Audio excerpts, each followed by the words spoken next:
দেখতে দেখতে 20 রমজান শেষ হয়ে গেল, আর তার সাথে সাথে মনে হয় আমাদের খাবারের টেস্টও চেঞ্জ হয়ে যাচ্ছে। কোনো রকম মাছ, মাংস, সবজি, ঝোল তরকারি একদমই খেতে ভালো লাগে না। তো মনে হয় যে ইফতারের পরে যদি একটু ভাজি বা ভর্তা, শাক ভাজি এই টাইপের কোনো শুকনো খাবার হলে একটু ভাত খাওয়া যায়। চলেন দেখি রেসিপিটা কীভাবে বানালাম। হ্যালো, আসসালামু আলাইকুম, সবাই কেমন আছেন? আজকে নিয়ে আসলাম আপনাদের জন্য নতুন একটা রেসিপি, সেটা হচ্ছে মেথি শাক ভাজি। এটা আমার মনে হয় কম বেশি সবাই জানে শাক কীভাবে ভাজি করতে হয়। তো আমি একটু আলু দিয়ে আজকে শাক ভাজি করলাম। আমার খুব পছন্দের একটা ভাজি এটা, তো ভাবলাম আপনাদের সাথে একটু শেয়ার করি। তো শাকটা ভাজি করার জন্য আমি প্রথমেই মেথি শাক এনে একটু কেটে নিয়েছি। এখন আমি এগুলোকে একটু বেছে ধুয়ে নিব ভালো করে। তো রান্না করার জন্য প্রথমেই কড়াইটা বসায়, তার মধ্যে একটু তেল দিয়েছি, শুকনো মরিচ দিলাম, কয়েকটা শুকনো মরিচ দিলাম, কারণ আমার কাছে একটু ঝাল ঝাল শাকভাজি ভালো লাগে, আর খাওয়ার সময় মরিচটা মেখে খেলে খুব ভালো লাগে।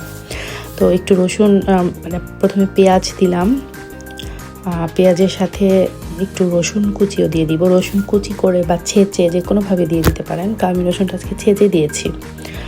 তো এখন এগুলোকে একটু নেড়ে চেড়ে ব্রাউন করে ভেজে নেব। এই তো শাক ব্রাউন করে ভাজা হয়ে গেছে। এখন এর মধ্যে আমি ছোট করে আলু কেটে দিয়ে দিচ্ছি তেলের মধ্যে ভেজে নেওয়ার জন্য। অনেকেই শাকটা আগে একটু ভাপায় নেয়, লবণ দিয়ে সিদ্ধ করে ভাপ দিয়ে নেয়, বাট আমি একবারেই দিয়ে দিব। সো তার জন্য আগে আমি আলুটাকে একটু ভেজে নিলাম, তারপরে একটু হলুদ দিলাম। একটু হলুদ দিলে ভালো লাগে, হলুদটা না দিলেও হয়। আমার কাছে একটু হলুদ হলুদ কালার হলে না দেখতে ভালো লাগে, এবং ভাতটা খেতেও মজা লাগে, মানে একটু কালারফুল লাগে, গ্রিন, ইয়েলো, হোয়াইট, নাইস লাগে। তো এই তো আলুটা প্রায় ভাজা হয়ে গেছে। এখন একটু কাঁচামরিচ দিয়ে দিলাম, মানে যে প্রথমেই বলেছি আমার একটু ঝাল ঝাল খেতে ইচ্ছে করছে। তো কাঁচামরিচটা দিয়ে একটু নেড়ে চেড়ে নিলাম ভালোভাবে তেলের মধ্যে।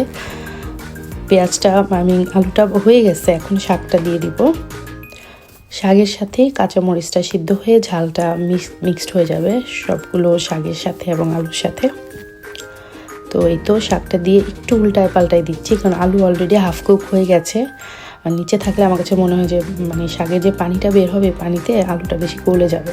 এই জন্য আমি একটু উল্টায় পাল্টায় আলুগুলো উপরে উঠায় শাকটা নিচে দিয়ে ঢেকে দিয়েছিলাম। এই তো এখন ঢাকনাটা উঠালাম, শাকগুলো নরম হয়ে গেছে। শাক তো এমনিতেই ভাপ পেলেই নরম হয়ে যায়, তো মেথি শাকটাও নরম হয়ে গেছে।